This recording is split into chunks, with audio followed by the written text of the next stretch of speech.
Dry martini, lemon peel, shaken, not stirred. Vodka martini, shaken, not stirred. Shaken, not stirred. Shaken, not stirred. Shaken, shaken, shaken, not stirred.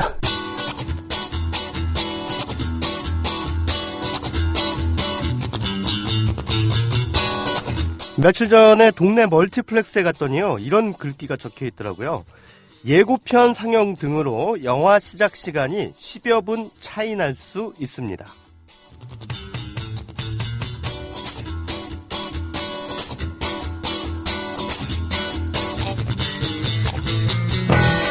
예고편 상영 등이라고 써놓은 걸 보면은 예고편이 줄을 이룰 것처럼 보이죠? 근데 실은 거의 다 광고죠.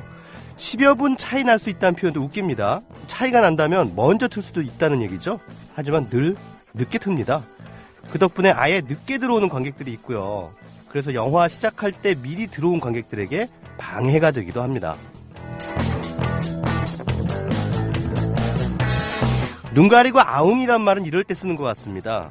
극장들은 영화 흥행 수입의 절반을 가져가고요. 원가가 100원도 안 되는 팝콘 콜라로 또 엄청난 수익을 거두고 게다가 광고 수익까지 벌어들이면서 애매한 글귀로 관객들을 기만합니다. 한마디로 관객이 봉이죠.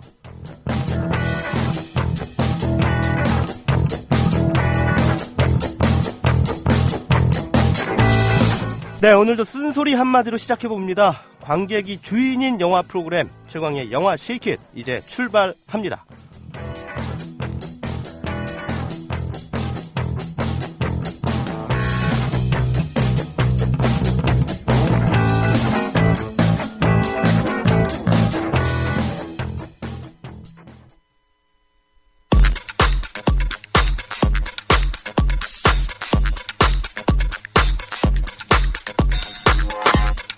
네, 극장가 흥행 추이 알아보는 비하인드 박스 오피스부터 출발합니다. 영화진흥위원회 통합전산망 기준 흥행 순위 5위부터 1위까지 알아봅니다.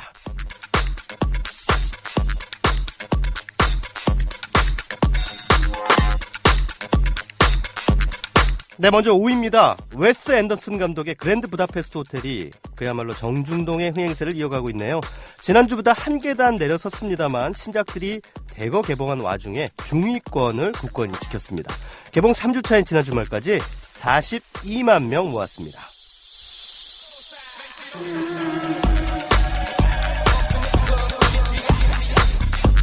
김희애 주연의 우아한 거짓말도 롱런 흥행 중입니다. 지난주 4위, 누계 관객은 155만 명입니다.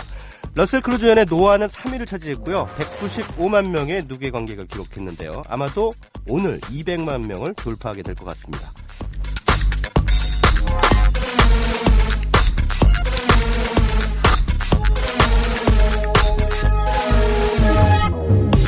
릭 베송이 각본과 제작을 맡은 할리우드 범죄 액션 영화죠. 3days to kill이 지난주 2위로 데뷔했습니다. 모처럼 케빈 코스트너가 주연을 맡은 작품인데요. 순위는 2위, 꽤 높은 것 같지만 동원 관객 수는 조금 초라합니다. 첫 주말 14만 명, 순위가 좀 무색하네요.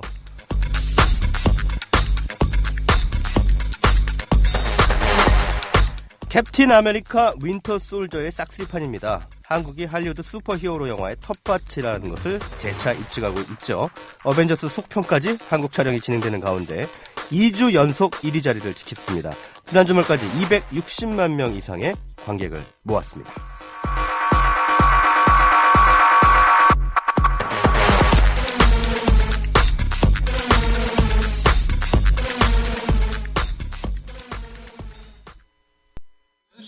결혼 축하드립니다. 앞으로도 행복하고 결혼 축하하고 오래오래 행복하게 잘 살고 나의 미래 결혼 생활을 진심으로 축하해줄 사람들과 같이 하는 소규모 결혼식을 생각하고 계신가요?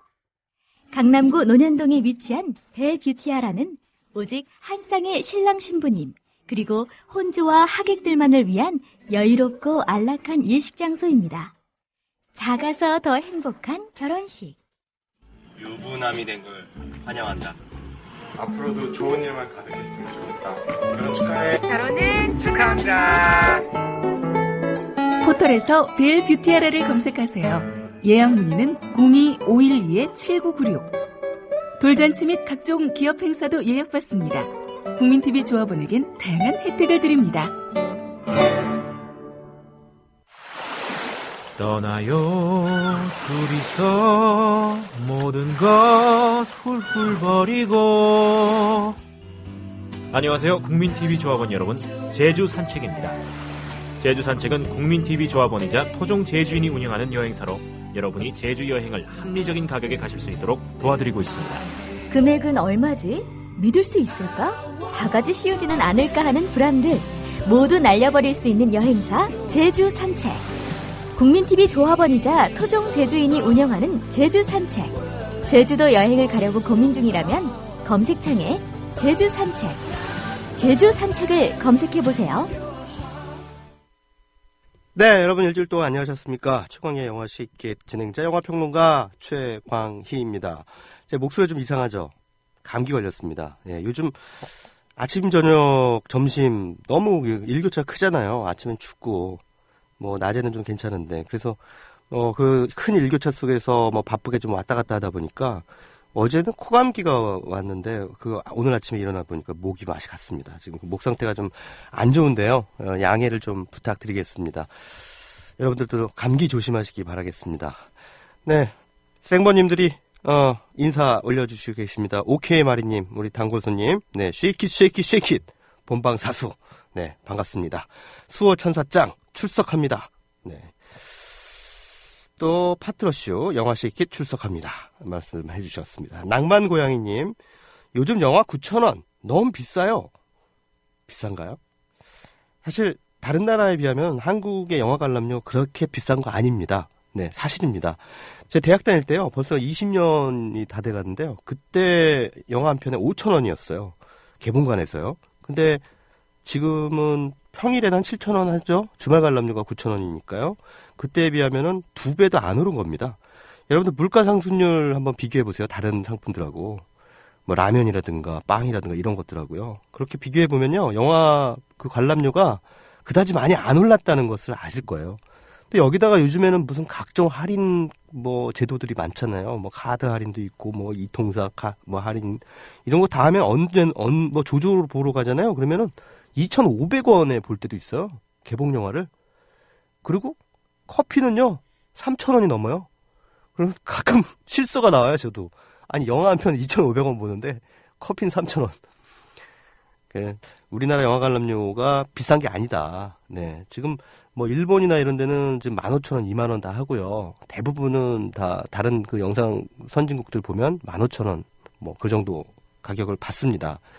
근데 영화 관람료만 이렇게 싸게 책정이 돼 있는 것은 역시 뭐 물가라든가 이런 것들에 대한 뭐 그 사람들의 어떤 체감 이런 것들을 좀 낮추려고 하는 뭐 정책적인 이유도 있겠고요. 또 이 영화 관람료가 너무 낮기 때문에 사실 이렇게 지금 우리나라 전체 관객수가 연간 2억 명이라고 하는 어마어마한 숫자.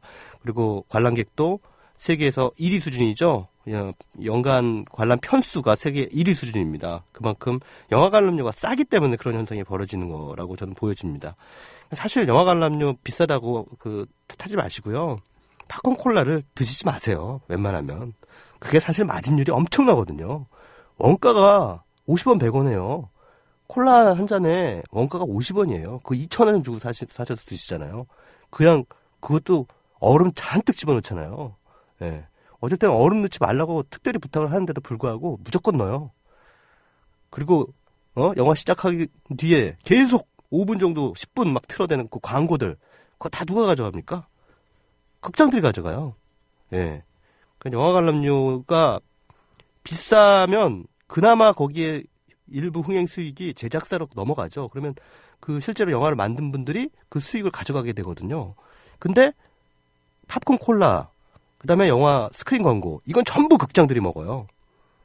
그러니까 여러분들이 불만을 가지신다면 그런 부분에다가 불만을 토로하시는 게 더 정의로운 게 아닌가 그런 생각이 듭니다. 자, 은하계님 첫 출첵입니다. 감사하고요. 우리나라 개봉관 오너는 모두 어느 재벌 소관입니까? 뭐 이렇게 말씀하시고 천안함, 탐욕의 제국 등등 개봉관 불상영 이렇게 말씀하셨는데 진짜 몰라서 물어보시는 거예요? 예. CGV는 CJ고요. 롯데는 롯데고요. 메가박스는 메가박스죠. 네. 그렇게 돼 있습니다. 자, 오늘 영화 쉐이키 또 다양한 순서로 마련이 돼 있습니다. 그리고 오늘 시네톡톡은요.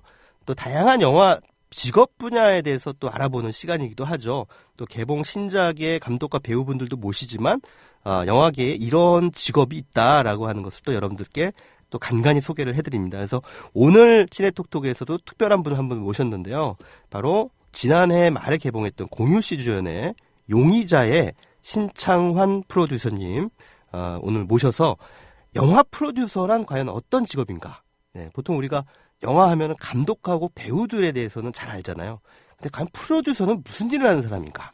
요거에 대해서 한번 깊이 있게 여쭤보고 알아보는 시간을 갖도록 하겠습니다.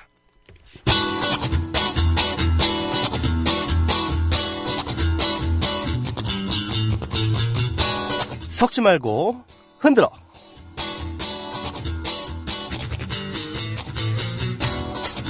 이 세상의 모든 미혼 남녀 여러분, 그 가운데 연애 중이신 여러분, 피임 하십니까?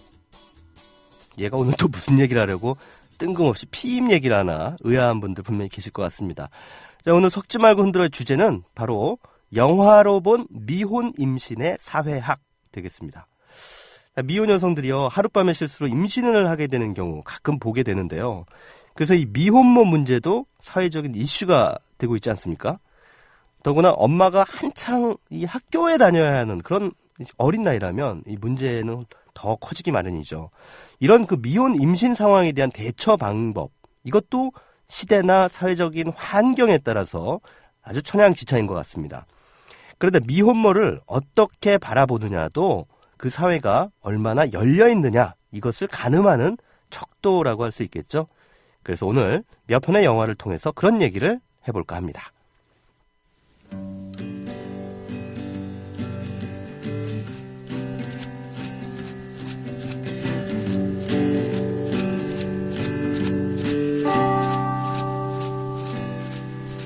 You're a part-time lover and a full-time friend. The monkey on your back is the latest trend. I don't see what anyone can see in anyone else but I'll kiss you on the brain in the shadow of the train. Kiss you all starry-eyed, my body swinging from side to side. I don't see what anyone can see in anyone else but here is the church. 네. 지난 2008년에 국내 개봉한 영화죠. 미국 저예산 영화, 지금 흐르는 이 음악이 삽입된 작품입니다. 주노라는 영화인데요. 이 영화는 불과 250만 달러의 제작비로 만들어졌습니다. 미국에서만 근데 1억 달러의 흥행 수입을 올렸습니다. 대단하죠? 거의 100배 번 겁니다. 잘 키운 저예산 영화, 소문 많은 블록버스터 부럽지 않다는 것을 몸소 실천에 옮겼죠.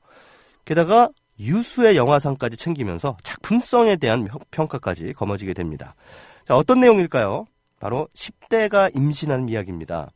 이 영화의 주인공인 주노, 이제 16살 소녀입니다. 한참 공부해야 될 그런 나이인데 덜컥 남자친구하고 사고를 쳤어요. 그래서 아이를 가져버렸습니다. 한참 공부해야 될 아이를, 이성에 대한 호기심이 강한 나이이기도 하죠. 공부해야 될 나이이기도 하지만. 근데 조금 더 노골적으로 말하면 인생에 있어서 또 이때가 번식력이요 가장 강한 나이이기도 해요. 아마도 여러분의 그 시절을 떠올리시면 금세 진작이 가실 겁니다. 저도 그때 허벅지, 송곳으로 많이 찔렀습니다. 자, 여하튼 남자친구와의 호기심 반 사랑 반 애정 행각의 결과로 16, 28 청춘의 뱃속에 새 생명이 자리 잡게 됐는데요. 그런데 주노, 우리가 흔히 상상하는 해결책과하고는 전혀 다른 선택을 하게 됩니다. 조금 망설이긴 합니다만 그냥 주변 사람들에게 다 그냥 털어놓아 버려요. 야, 이거 힘들죠. 우리 같으면은 만약에 이런 상황이면 너 어쩌자고 그랬어? 너 제정신이야? 난리 날 겁니다. 근데 더 놀라운 건 바로 주변 사람들의 반응이에요. 준호의 부모는 물론 조금 당혹스러워는 합니다. 그런데 아이를 낳기로 결심한 준호를 지지해주고 또 지원을 해줘요. 뭐 어쩌겠습니까? 낳겠다는데. 내쫓을 수도 없는 노릇이고. 게다가 준호는 뱃속의 아기를 대신 키워줄 그 양부모를 직접 찾아 나섭니다. 사실 아무래도 낳아서 기른다는 게 그 나이에 쉽지가 않죠. 오히려 또 그 나이에는 그게 또 현명한 선택이 아닐까 싶기도 합니다. 자, 그럼 여기서 영화 속 한 장면 들어보시죠. 준호가 낳을 아이의 양어머니로 낙점된 바네사. 이 바네사는 아이를 낳을 수 없는 상황인데요. 바네사가 마트에서 만삭의 준호를 만납니다. 아주 조심스럽게 배 한번 만져봐도 되겠니? 라고 이렇게 묻는 바네사에게 서슴없이 준호가 네, 만져보세요 라고 권합니다. 그 배를 어루만지면서 아기에게 천사 이렇게 바네사가 속삭이는데요. 그리고 아기의 발길질에 바네사의 놀라는 모습이 담긴 바로 그 장면입니다. What? Kicking away. Could I feel it? Are you kidding? God, at school, everyone's just like grabbing my belly all the time. It's crazy. But yeah, I'm a legend, you know? They call me the cautionary whale. I can't feel anything. It's not moving for me. You should try talking to it, because, like, supposedly they can hear you, even though it's all, like, 10,000 leagues under the sea.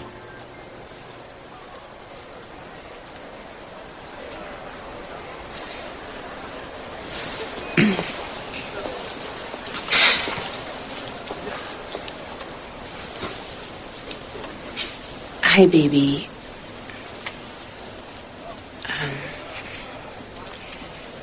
It's me. It's Vanessa.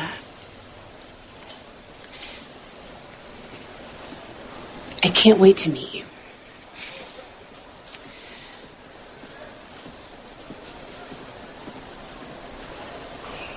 Can you hear me, baby? Sweet angel.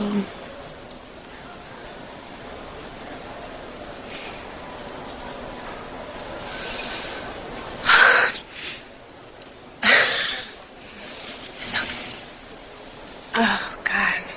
That was magical. 자신의 현실을 직시하고 임신한 상황을 현명하게 뚫고 나가는 준호의 주체적인 선택. 이것도 참 존경스럽습니다만 저는 이 영화를 보면서요. 10대 미혼모에 대한 사회적인 편견이 거의 드러나지 않고 있다는 점이 놀라웠습니다. 배가 산처럼 부른 상태의 준호가 그대로 학교를 다닐 수 있다는 거. 이거 자체도 놀랍지 않습니까? 우리 같으면요. 바로 퇴학이죠. 비근한 예가 우리 영화 중에 있습니다. 지난 2006년에 개봉했던 제니 준호라는 영화 기억하시나요? 10대 임신을 소재로 삼았다는 이유 때문에 너무 선정적인 게 아니냐는 비판까지 일기도 했는데요. 그런데 막상 뚜껑을 열어 보인 뒤의 영화는 소재가 선정적이라서가 아니라 헐거운 만듦새 때문에 더 비판을 들어야 했죠. 물론 흥행에서도 별반 재미를 보지 못했습니다. 앞서 제가 소개해드린 준호라는 영화가 이 영화를 표절했다 뭐 이런 이상한 논란이 일기도 했는데 일단 뭐 제목이 비슷한 데다가 10대 임신을 다뤘으니까 그런 의심을 살만도 하겠죠. 제가 보기에는 하도 표절이 많다 보니까 잘 알아보고 쏘뚜껑이라고 우기는 사례 가운데 하나였던 것 같습니다. 아무튼 이 영화의 주인공은 이제 15살 중학생 커플입니다. 준호보다 한 살이 어리죠. 역시 우리나라 아이들이 더 조숙한 걸까요? 네, 조숙한 건 잘 모르겠고 이 영화의 주인공 커플은 둘 다 사고 한 번 안 칠 것 같은 모범생의 완소남으로 설정이 돼 있죠. 근데 얌전한 고양이가 부뚜막에 올라간단 말이 괜히 나오는 게 아니죠. 자, 이제 와서 고백컨대 모범생으로 살아온 저 역시 고등학교 때 여자친구네 집에 월담했던 일이 있었습니다. 난데없이 여기서 왜 그 얘기가 나오냐고요? 아무튼 어찌저찌 제니가 임신을 했는데 앞서 소개해드린 준호와 달리 여기선 두 사람이 그 사실을 숨깁니다. 그런데 결국 임신 사실이 밝혀지면서 난리가 납니다. 게다가 앞에 준호가 버젓이 학교에 다닌 것과 달리 두 사람은 어떻게 됩니까? 학교에서 동반 퇴학당합니다. 가뜩이나 임신해서 힘든 아이를 퇴학까지 시키는 거 이거 너무 정말 교육적으로 너무한 처사 같은 거 같은데 어떻게 생각하십니까? 이 한국의 교육은요 늘 그 학생 개개인의 처지보다는 비행 학생을 집단으로부터 격리시키는 데 초점을 맞추죠. 한마디로 나쁜 친구하고 놀지 마라주의라고 할 수 있겠죠. 아무튼 똑같은 10대 임신을 놓고 두 영화에서 볼 수 있는 대처 방식이 이렇게 180도 다릅니다. 그것이 곧 10대 미혼모가 남은 인생에서 짊어져야 할 무게의 다름과도 일맥상통한다 이렇게 볼 수 있겠죠. 앞서 소개해드린 두 편의 영화보다는 주인공들의 나이가 조금 위이긴 합니다만 임신한 대학생의 이야기가 펼쳐지는 영화 한 편이 더 있습니다. 바로 칸영화제 황금종려상에 빛나는 크리스티앙 문주 감독의 4개월 3주 그리고 2일이라는 작품입니다. 루마니아 차우세스크 정권 치하의 80년대가 배경이 되겠습니다. 당시만 해도요, 루마니아에서는 피임은 물론 낙태도 엄격하게 금지되어 있었다고 합니다. 피임을 금지하고 낙태도 안 된다. 이 무슨 얘기입니까? 한마디로 섹스하지 말란 얘기죠? 네, 남녀 간의 성관계를 금지한 거나 마찬가지 아닙니까? 그걸 국가가 관여한다는 것도 우습기 짝이 없는데 문제는 그렇다고 해서 그런 일이 안 일어나느냐? 또 그게 아니라는 겁니다. 어떻게 막습니까 그걸? 차라리 태양빛을 막지. 그렇게 피임과 낙태 앞뒤를 꽉꽉 막아버리면 결국 어떻게 됩니까? 불법이 판을 치게 되는 거 정해진 수순이죠. 이 영화의 주인공들이 그렇습니다.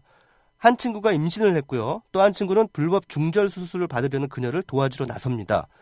그 과정에서 불법 중절 수술에 나선 남자가 대가를 요구하는데 그게 뭐냐면요. 두 여성의 몸을 요구합니다. 참, 상실의 시츄에이션이죠. 임신한 건 또 당혹스러운데 중절 수술 받으라고 몸을 줘야 됩니다. 야, 결국 이 영화는 이 엄혹한 독재 정권 통제 사회에서 여성의 임신이 개인에게 어떤 상처를 입히게 되는지를 보여주고 있는데요. 앞서 소개해드린 두 편의 영화와 마찬가지로 이 영화에서도 사랑을 하고 아이를 갖고 낳고 기르는 그런 지극히 자연스러운 과정조차 그 사회 분위기에 종속될 수밖에 없다는 현실을 확인할 수 있는 것이죠. 자, 아무튼 거창한 얘기 필요 없이 오늘 소개해드린 세 영화를 보고 난 결론은 딱 한마디입니다. 이 세상의 모든 미혼 남녀 여러분, 자유롭게 사랑을 나누십시오. 단 피임하십시오. 이왕이면 콘돔을 꼭 쓰십시오.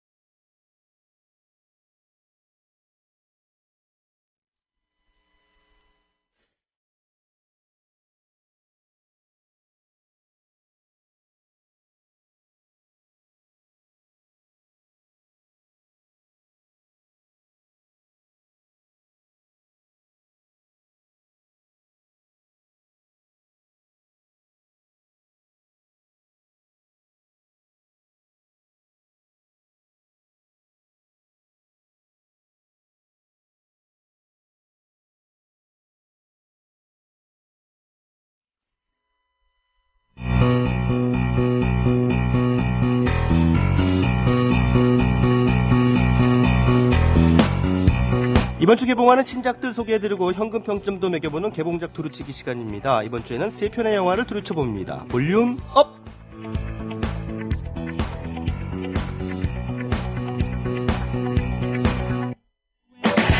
일본 미스터리 소설의 대명사죠. 히가시노 게이고의 원작 소설이 세 번째로 한국 영화로 만들어졌습니다. 백야행, 용의자 X에 이어서 방황하는 칼날이라는 작품이 이번 주 개봉했습니다.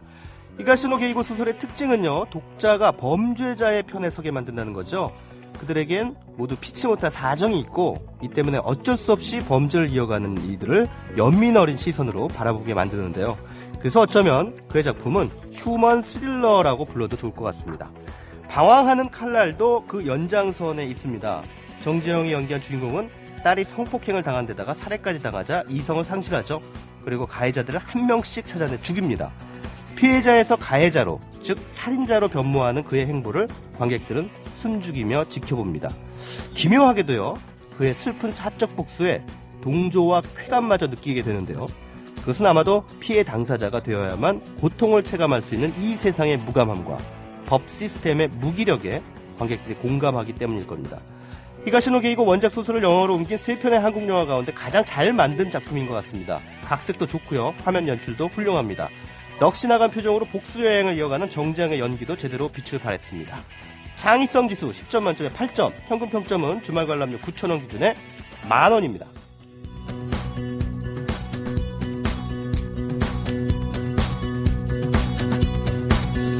아주 인상적인 인도 영화 한 편이 이번 주 개봉합니다. 런치박스라는 영화입니다. 이를테면 새 얼간이 같은 작품들이 이른바 볼리우드라고 불리는 인도 대중영화의 저력을 보여준다면요. 이 영화 런치박스는 또 한편으로 탄탄한 인도 예술영화의 지평을 확인시켜주는 사례라고 할 수 있겠습니다. 인도의 뭄바이라는 대도시에는요. 아내들이 만든 도시락을 직장의 남편들에게 배달하는 5천여 명의 사람들이 일하고 있다고 합니다. 인도 특유의 전통적 문화를 바탕으로 하고 있지만 이 영화는 아주 우연한 배달 사고라는 설정을 통해서 인도 사회의 특수성을 훌쩍 뛰어넘어서는 휴먼 드라마적인 보편성과 울림을 만들어내고 있습니다. 여주인공인 일라가 남편에게 보낸 도시락이 은퇴를 앞둔 외로운 남자 사잔에게 잘못 배달된 걸 계기로 두 사람이 각자 지닌 결핍 지점 간의 기묘한 소통이 시작이 됩니다. 반복되는 일상 속의 작은 변화가 두 사람의 삶에 균열을 만들어내는 것이죠. 영화에 이런 의미심장한 대사가 나옵니다. 잘못한 기차가 목적지에 데려다준다. 여기서 목적지는 승객이 처음부터 의도했던 곳일 수도 있고요. 아니면 의도하지 않았지만 결과적으로 닿게 되는 그런 곳일 수도 있겠죠. 자, 어떤 경우인지 영화를 통해서 직접 생각해 보시기 바라겠습니다.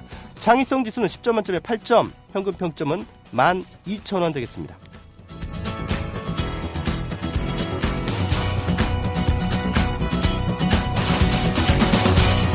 영화 아카데미의 또 다른 졸업작품 보호자가 이번 주 개봉합니다. 비교적 잘 짜여진 플롯이 돋보이는 영화이긴 합니다만 내용적으로나 형식적으로나 아주 참신하다고 보긴 어려울 것 같습니다. 유괴 사건을 모티브로요. 내 자식 귀하면 남의 자식 귀한 줄도 알아야 한다는 메시지를 실어 나르고 있는데 다크나이트에 등장했던 내가 살기 위해 남을 죽일 것인가 하는 그 윤리적 딜레마의 설정을 슬쩍 빌어온 흔적이 역력합니다. 어느 순간부터요. 한국 장르 영화는 우화를 위한 우화가 돼버리곤 하는데요. 이 영화 역시 그 관성에서 탈피하지 못한 채 그래서 슬쩍 힘이 빠집니다. 대사 없는 한 대목만으로 주제의식을 명징하게 드러내거나 여운 넘치는 의문부호를 남기는 그런 강렬한 영화적 순간이 없다는 얘기입니다. 만약 이 영화가 의미를 갖는다면 그건 이 영화가 관객들의 가슴을 깊게 찌르는 통렬함의 힘이라기보다 가족 이기주의에 대해 관객들이 기존에 가지고 있는 문제의식과 접점을 이룰 가능성 때문일 겁니다. 신인들에게 관객을 도발하면서 시야를 확 넓혀주는 그런 놀라움을 기대하는 거 무리일까요? 창의성 지수 10점 만점에 5점이고요. 영화 시기자 현금 평점은 6,000원입니다.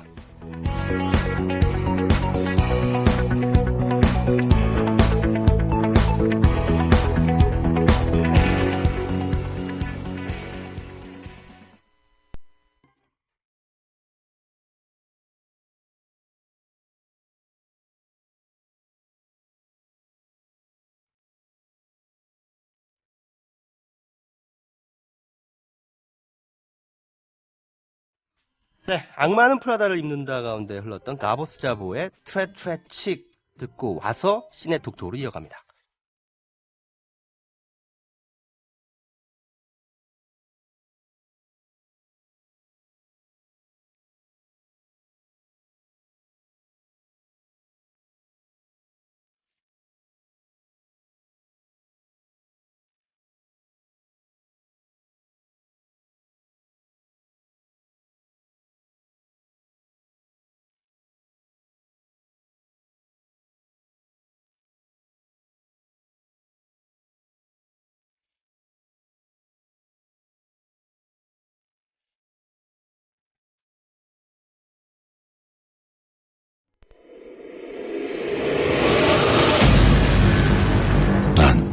지동철이다.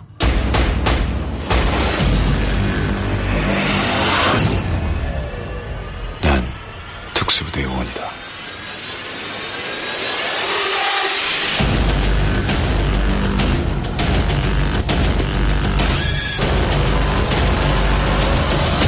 나는 지금 쫓기고 있다.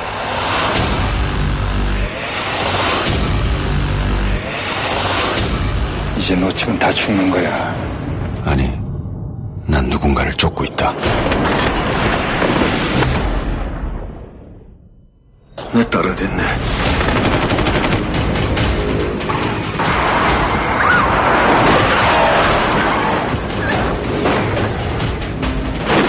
한 번도 못 봤다더니 진짜 보고 싶은 모양이야.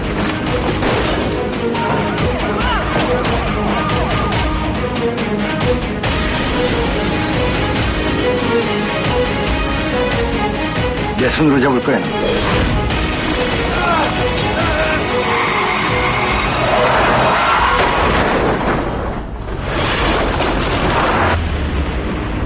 이 일에 관계된 사람들 다 죽일 겁니다. 이 일에 관계된 자 다 죽일 겁니다. 네. 어떤 영화 예고편인 것 같으세요? 네. 파트러슈님이 맞추셨네요. 용의자. 네, 맞습니다. 지난해 말에 개봉했던 원신영 감독 공유씨 주연의 용의자라는 영화의 신창환 프로듀서님 스튜디오에 모셨습니다. 안녕하세요. 네, 안녕하세요. 신창환입니다. 예, 반갑습니다. 네, 예. 반갑습니다. 야, 용의자 개봉한 지 얼마 되지는 않았는데 꽤 된 것 같네요, 느낌이. 지금 다시 들어보니까. 그렇죠. 12월 달인데, 네. 예, 지금 또 한 5개월 됐네요. 워낙 그 사이에 또 많은 영화들이. 예, 뭐 엄청나게 많은 또 흥행작들이 또 있었고. 근데 용의자가 흥행이 엄청 됐죠. 그때, 예, 뭐, 처음에는 아주 그냥 불이 붙었죠. 네. 근데 그 변호인이 막 앞서서 가니까, 용의자 계속 2위로 갔어요. 저도 한 5주째 계속 2위로 가니까. 네네네. 그래서 약간 이제 변호인 열풍에 좀 이렇게 가려진 듯한 그런 느낌이 좀 들긴 하는데, 사실은 대박 흥행이 난 거죠. 아, 저희로서는 정말 관객분들이 그만큼 오신 게 너무 감사드리죠. 예. 총 몇만 들었죠? 3만이 넘었는데. 400만 명 돌파했네요. 예. 그래도. 네. 용의자라는 영화의 그 성공 요인이 뭐라고 생각하십니까? 아무래도 카체이싱 이런 특화된 액션이 좀 있었고, 그다음에 공유라는 배우가 변신한 것도 한몫하지 않았나. 네. 공유 씨는 그 영화 나오려고 몸을 엄청 만드신 것 같아요. 아, 제가 옆에서 봤는데, 예, 펌핑을 엄청나게 했습니다. 펌핑. 그게 촬영 들어가기 전에 막 하는 거죠. 네. 근육 만들려고. 그걸 하기 위해서 음식을 엄청 이게 가려서 먹고, 예, 뭐 여러 가지 술이나 이런 건 전혀 하지 않았었어요. 굉장히 몸을 어쨌든 만들어야 된다, 특수요원으로. 그래서 단백질 쉐이크 엄청 드셨겠다. 네, 그런 걸로 알고 있습니다. 옛날에 힐러리 스웬크라는 배우가 죄송합니다. 클린트 이스트우드 밀리언 달러 베이비 그거 나오는 거 권투 선수로 나오잖아요. 복싱 선수로. 그거 하려고 단백질 쉐이크를 그렇게 먹었대요. 네. 그렇게 해서 몸을 좀 많이 만들었다. 근데 단백질 쉐이크 많이 먹으면 뭐 입안에서 냄새가 난다면서요? 그래가지고 뭐 남편이 옆으로 오지 말라고. 내 옆에 오지 마. 입 냄새나. 그랬다고 그랬더니. 예. 근육을 많이 만든 대신 가슴이 쪼그라들었다고. 아무래도. 그랬는데. 자, 좋습니다. 용의자라는 영화의 신창환 프로듀서님 모셨는데, 많은 분들이 좀 궁금해 하실 것 같아요. 지금 감독은 뭐 하는 사람이고, 프로듀서는 뭐 하는 사람이지? 네. 역할 분담이 어떻게 되는 겁니까? 정확하게 좀 프로듀서라고 하는 그 직업의 세계에 대해서 좀 소개를 해 주신다면요. 보통 영화에서 영화를 만드시는 분이 이제 감독님이시기 때문에 근데 만드는 사람에게는 또 다른 이제 프로듀서라는 역할이 있는데 네네. 아무래도 감독님은 작품에 대한 창작 또 뭐 예술성 그리고 주제 이런 뭐 여러 가지 분들을 책임지시는 분이고 프로듀서는 기획 단계에서부터 그 작품 그 감독님의 그 영화를 위해서 스태핑을 하고 또 캐스팅도 돕고 그다음에 예산 일정을 왜냐하면 영화가 산업화해서 뭐 제작비가 뭐 70억, 50억 이렇게 들다 보니까 100억도 넘는 영화들도 많죠. 그러니까 그런 거에 대해서 총괄 관리하고 진행하는 그런 또 역할을 하는 게 프로듀서입니다. 예. 미국으로 치면은 이제 우리 잘 아는 제리 브로카이머. 네. 그 사람 프로듀서잖아요. 그렇죠. 그러니까 어떻게 보면은 기획 영화나 상업 영화 같은 경우에는 감독보다는 오히려 프로듀서의 결정 권한이 더 세지 않습니까? 그렇죠. 만약에 제리 브루카이머랑 스필버그가 만난다면 누가 PD고 누가 감독일까? 그러니까 결국에는 그런 유명 제작자의 기획에는 또 거기에 재능 있는 감독이 그 영화를 통해 또 스타 감독이 되기도 하고 그다음에 또 스필버그 같은 감독님은 또 프로듀서도 하고 다른 영화의 PD도 하는 경우도 있고 자기가 연출하기도 하는 경우도 있고. 그러니까 어떤 영화의 기획을 하게 될 때 이 영화에는 이 감독이 잘 어울리겠다라는 판단도 역시 프로듀서가 하는 거겠죠? 보통 지금 한국에서 프로듀서들 혹은 제작자들이 그런 개념을 갖고 작품과 감독을 매칭을 하시죠. 아, 예. 사실 프로듀서 시스템이라는 게 한국에 정착되기 시작한 게 얼마 되지 않았죠? 네. 사실은 이전에는 감독이 프로듀서인 경우가 더 많았잖아요. 어떻게 보면. 네, 감독님들이 보통 뭐 시나리오 가지고 오셔서 예. 이렇게 영화 제작자 분들과 같이 해서 감독님이 이제 자기가 캐스팅도 하고, 캐스팅도 하고 스태핑도 하고 그러면서 이제 책임들을 많이 지셨는데 네네. 지금 이제 점점 이제 예산이 많이 들어가고 좀 자금의 투명성 그리고 운영에 대한 합리성 뭐 이런 여러 가지 부분 또 마케팅 이런 것까지 해서 프로듀서 역할이 굉장히 커졌죠. 네. 그래서, 영화 제작자들이 한국 영화가 발전하기 위해서는 이 프로듀서 시스템이 정착해야 된다. 그런 그 얘기들을 많이 하시고, 또 실제로 한국 영화가 이제 전성기를 맞이한 2000년대 이후에, 굉장히 능력 있는 프로듀서들이 재능 있는 감독들을 많이 발굴해내지 않았습니까?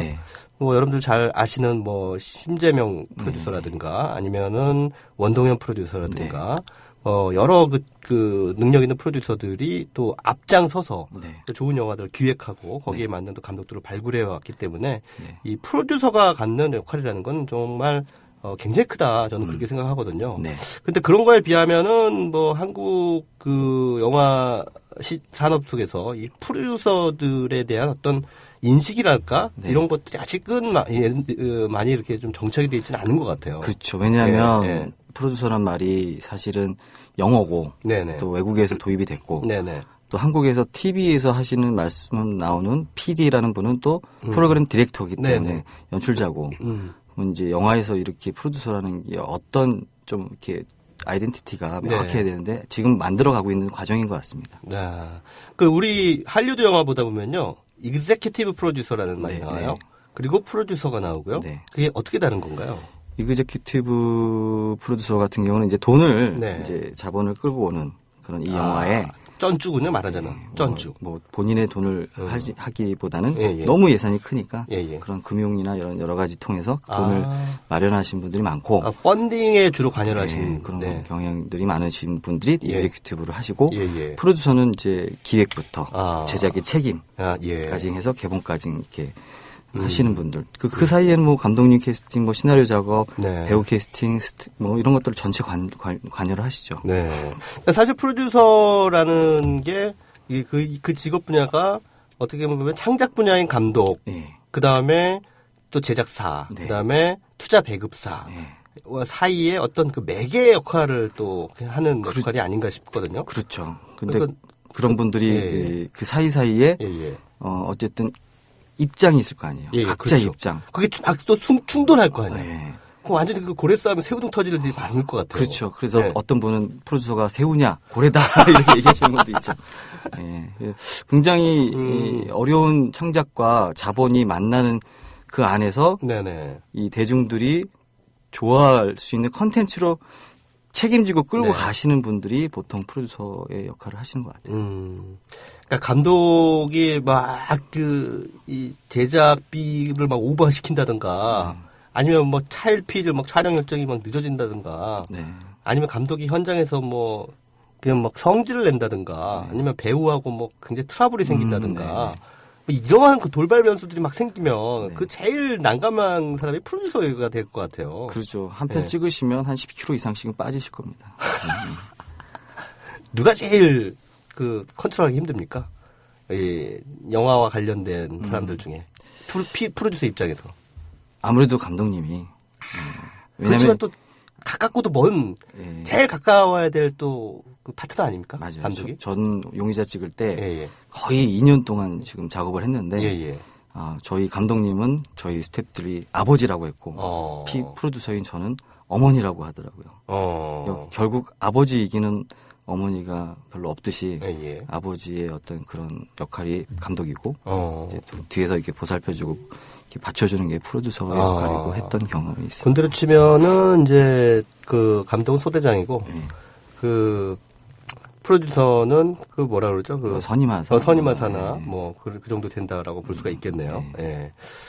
자, 그 뭐 여러분들도 게시판을 통해서 우리 신창원 프로듀서님에게 질문 올려주시면 제가 대신 질문을 드리도록 하겠습니다.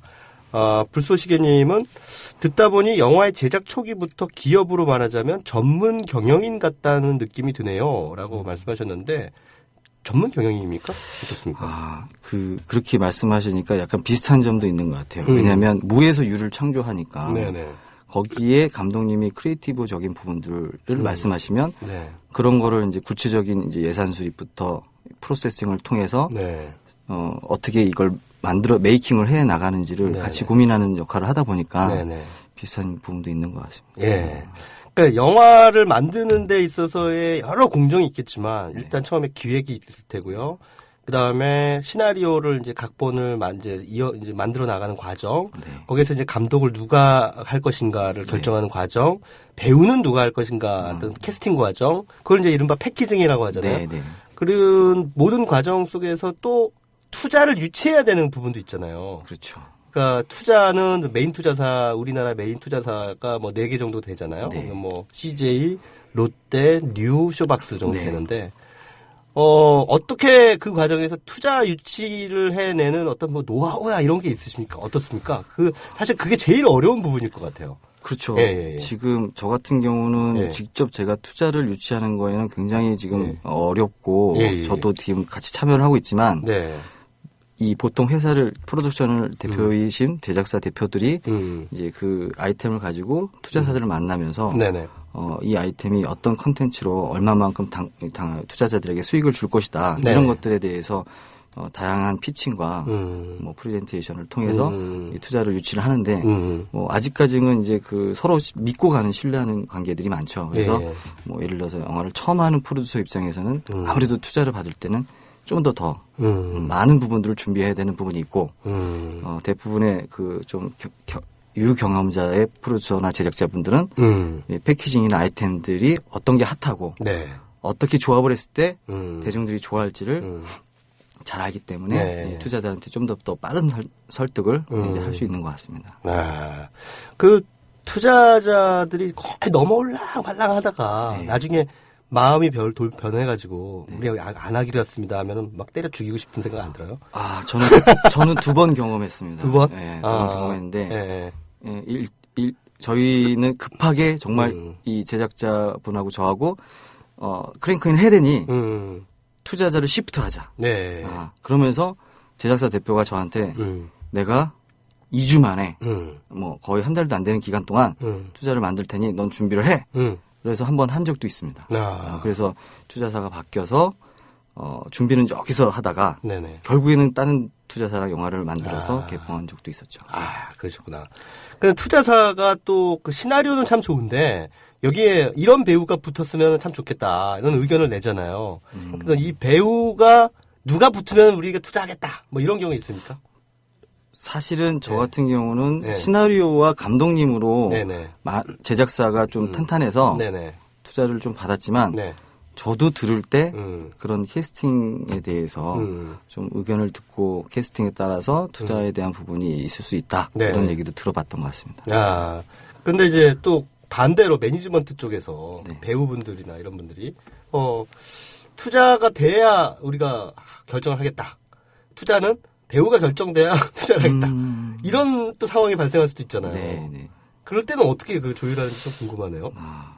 보통 소위 잘 되고 잘 나가시는 뭐 이런 프로듀서 분들은 서로 이제 믿고 가기 때문에 뭐 그런 것들을 뭐 한 달 안에 다 정리를 합니다. 그래서 투자사도 정리하고 캐스팅도 정리해서 서로 이제 그런 오해가 없는데 지금 말씀하신 것처럼 신뢰가 없고 약간 좀 확실한지에 대한 이 영화 작업도 아시다시피 그 너무 뭐랄까 이게 무슨 대기업에서 하는 작품들만 있는 게 아니기 때문에 소규모로 들어가는 영화들도 많기 때문에 그 확실성 그리고 또 비즈니스적으로 복잡할 수 있지 않습니까?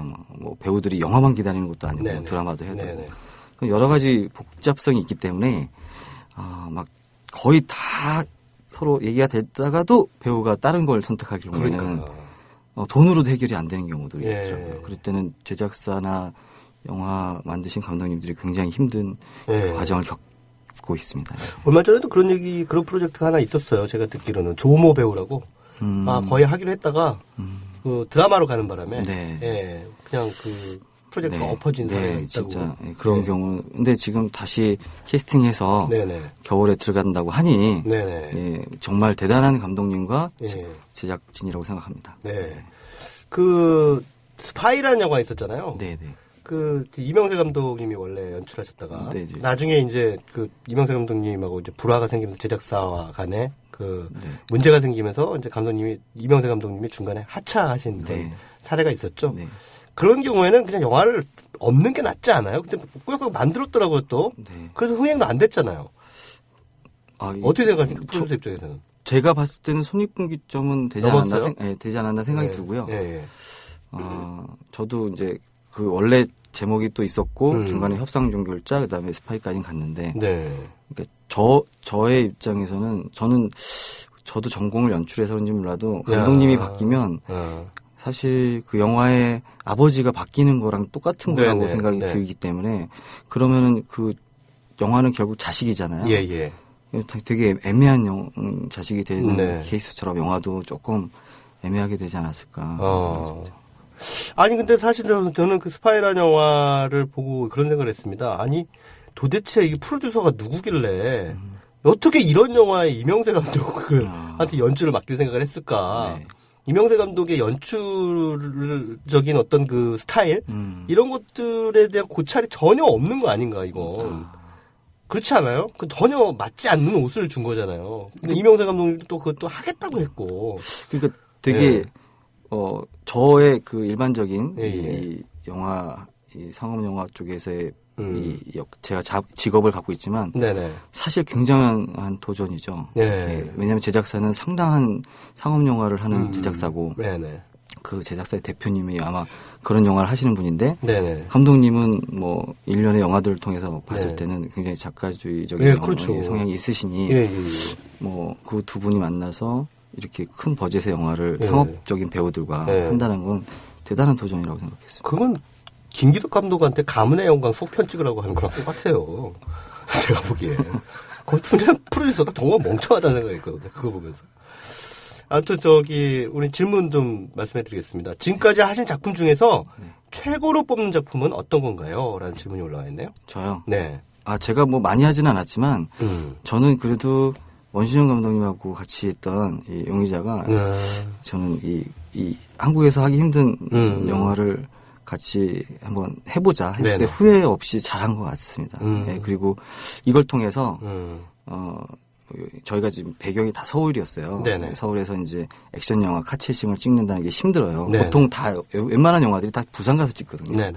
근데 그런 거를 서울에서 어느 정도 만들어냈다는 것도 저희들이 이제 뭐 서울시와 같이 조금씩 풀어나가는 방법들을 찾아낸 것도 있고. 서울시에서 이번에 어벤져스처럼 뭐 강남대로를 12시간 통제해주거나 마포대교 12시간 통제해주고 그랬습니까? 저희는 저도 깜짝 놀랐지만 저희는 한강대교를 5번이나 경찰들이 좀 통제를 해줘서. 오, 그래요? 공유 씨가 뛰어내리는 장면을 찍기 위해서는 그 와이어랑 모든 장치들이 있어야 돼요. 그러려면 이제 저희가 한강다리에 4차선을 중에 2차선을 할애해야 되는데 저희가 오전까지는 2차선 쓰고 오후에는 1차선만 쓰면서 순차적으로 이렇게 차량을 통행시키면서 경찰들과 같이 촬영을 했던 기억이 납니다. 대단하네요. 그 정도면. 근데 그래도 전면 통제를 안 해줬잖아요. 전면 통제는 매우 힘들다고 하셨습니다. 어벤져스는 전면 통제 해줬잖아요. 그런 거 보면 좀 기분 언짢지 않으세요? 저는 그걸 통해서 서울시에서 많이 앞으로 한국 영화들, 자국 영화들을 도와줄 거라고 생각합니다. 그렇죠. 맞습니다. 할리우드 영화에 그렇게 안방을 내줬는데 우리나라 영화에 우리 영화가 제대로 못하게 된다면 그야말로 욕먹을 일이죠. 자, 오케이 마리님이 이런 질문 올려주셨네요. 혹시 나중에라도 감독하실 생각 없으신가요? 저희 어머니는 지금도 감독에 대해서 기도를 하고 계십니다. 근데 제가 그 마라톤이라는 영화라는 그 조승우 씨가 나왔던 마라톤이라는 영화를 이제 프로듀서를 할 때 그 회사에서 저한테 하신 말씀이 있습니다. 저는 그때 조감독이었는데 감독을 준비하는 사람이었지만 당신 같은 사람이 한국의 프로듀서로서 필요하다. 연출적인 것도 알고 또 현장에 대해서 되게 합리적으로 이게 생각하는 사람들이 자꾸 많이 나와야 한국의 그 영화가 발전이 된다. 그러니까 되게 재능 있는 감독님이 많으세요. 저는 그런 재능 있는 감독들과 작품을 하는 것도 굉장한 즐거움이고 기쁨이라고 생각합니다. 아라쪼잉님 하신 작품 가운데 이건 꼭 봐라. 한두 세 개만 알려주세요. 한두 세 개. 네. 저는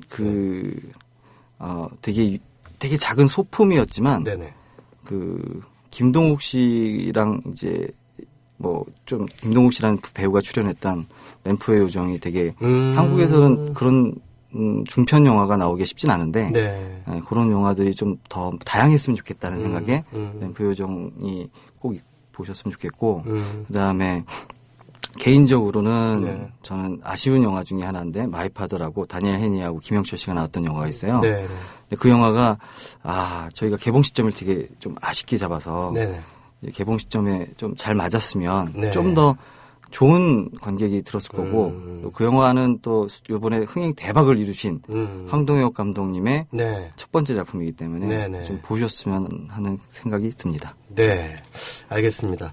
자, 앞으로 프로듀서로서 지금 현재 뭐 진행하고 있는 프로젝트 있습니까?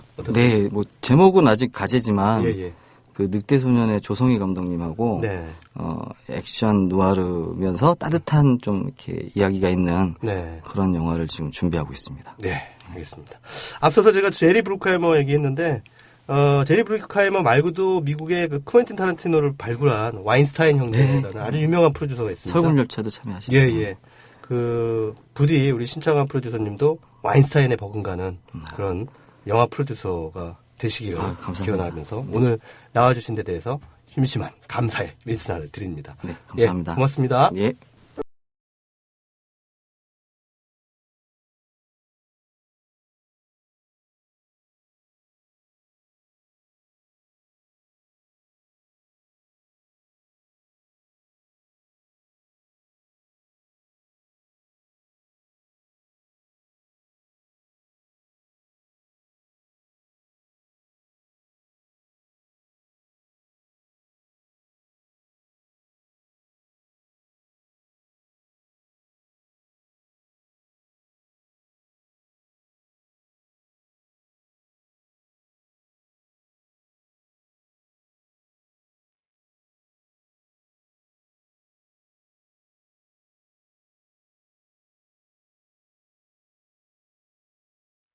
네, 저는 요즘에 정조문의 항아리라고 하는 제목의 다큐멘터리 영화에 작가로 참여를 하고 있는데요.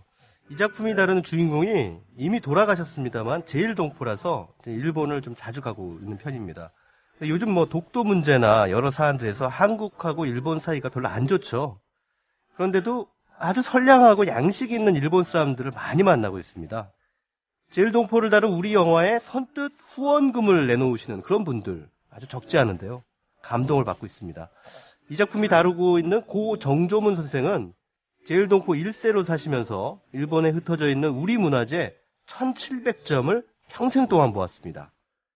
그는 민족주의자였지만 이 과정에서 뜻이 맞는 일본의 양심적인 지식인들과 연대를 했습니다. 국경은 우리를 갈라놓지만 사람들의 선량함은 그 경계를 훌쩍 뛰어넘죠. 같은 뜻을 가진 이들과 경계를 넘어 손을 맞잡는 것.